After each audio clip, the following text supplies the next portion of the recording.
you kind of what one expects. And again, if we pick, if we follow your argument, and he puts out, he puts the top 6 players on the bench, or even just rests them out the squad altogether, and just rotates through the rest of the squad, and they go and win it.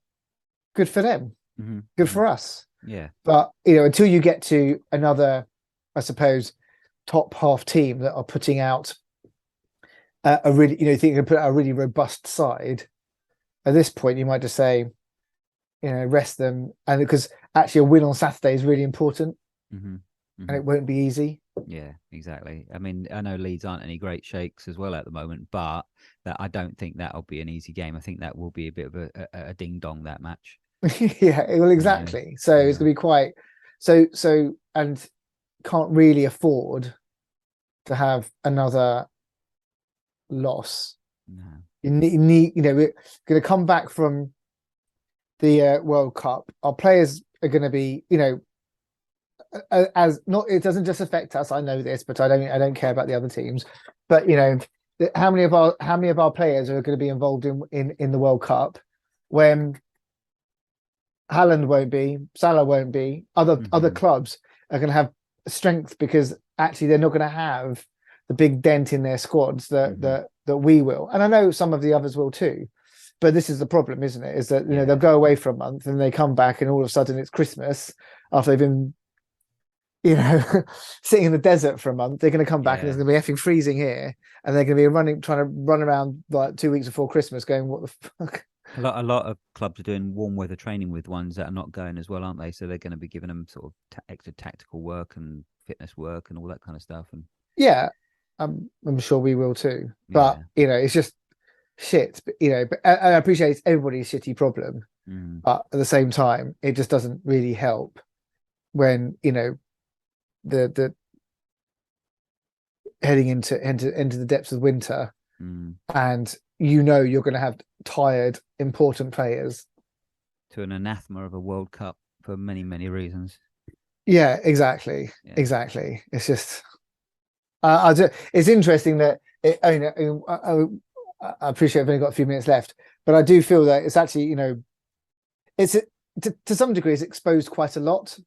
Not just, everyone knew there was underlying corruption in FIFA, or alleged underlying corruption in FIFA, but the more and more we are exposed to what's happening in Qatar, the more obvious it appears to be. The more layers and layers of coming out of presenters, pundits saying one thing with one hand but taking their Qatari check with another hand.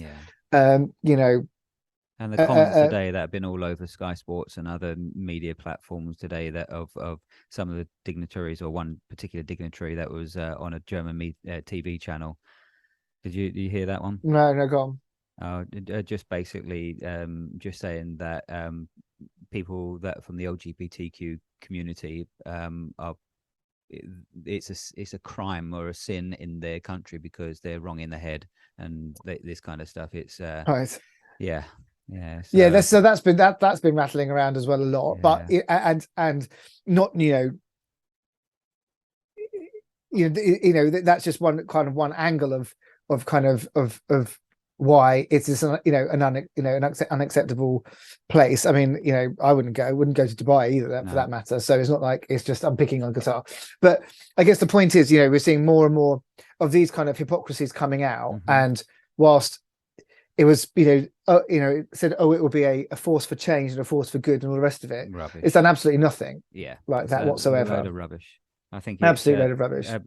It'll be a disaster. They'll rip all the stadiums down afterwards. It'll do nothing. All it's doing is sports washing of their particular brand.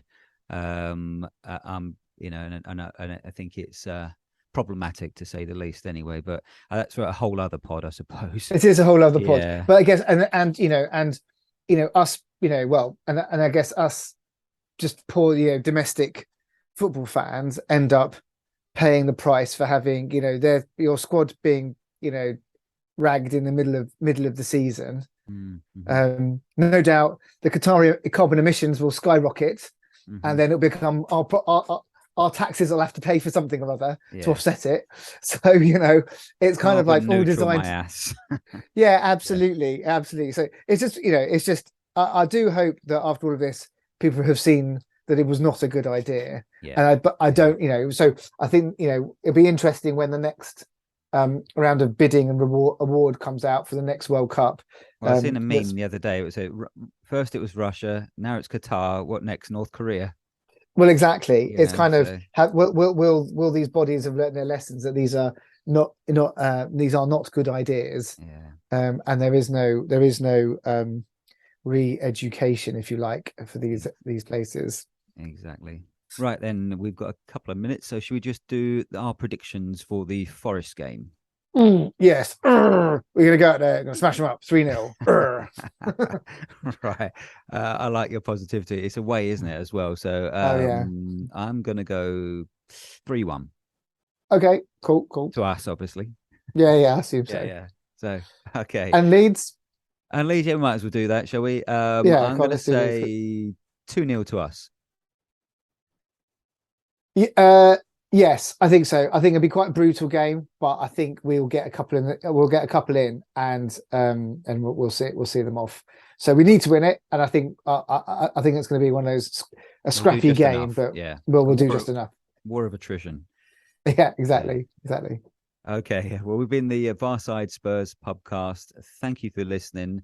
Please, if you can, it does make a difference if you can give us a review. If you can like and subscribe, you can share our pod with others. We've said this many a time, but we are really trying to grow. It would need your help really for that to happen. Then we can get other guests on the pod as well for you. But yeah, thank you for listening and have a good evening. Quiz. Boys.